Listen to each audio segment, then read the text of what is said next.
OBOR के जरिए आधी दुनिया पर राज करने के मंसूबों की नापाक हरकत शुरू कर दी है। इस काम में उसने नेपाल, श्रीलंका, पाकिस्तान, भारत के पड़ोसी देशों को शामिल कर लिया है।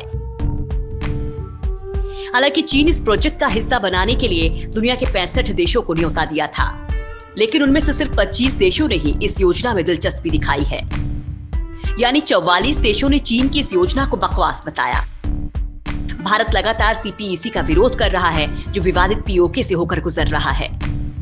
लेकिन भारत के साथ के बिना चीन के ये नापाक मंसूबे कभी कामयाब नहीं होने वाले, क्योंकि भारत के साथ के बिना अमेरिका चीन की मदद कभी नहीं करेगा।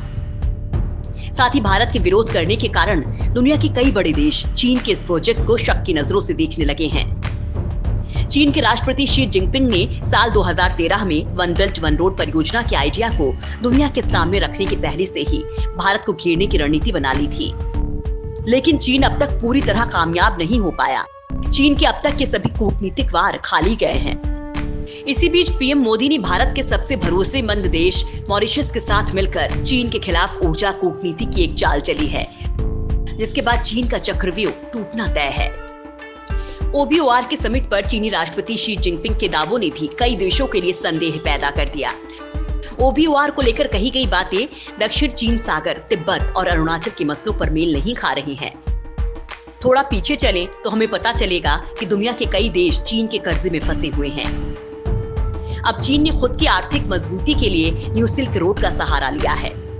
OBOR के जरिए वो 65 देशों में सीधे निवेश कर सकेगा, यानी इन देशों की अर्थव्यवस्था पर चीन का सीधा दखल होगा। चीन भारत को भी इसी मकसद से इस प्रोजेक्ट में मिलाना चाहता था, लेकिन भारत के द्वारा इस योजना का विरोध करने से उल्टा उसे समस्या और हो गई है, क्योंकि भारत का विरोध करने से कई यूरोपीय देश इस योजना में रोड़ा अटका सकते हैं।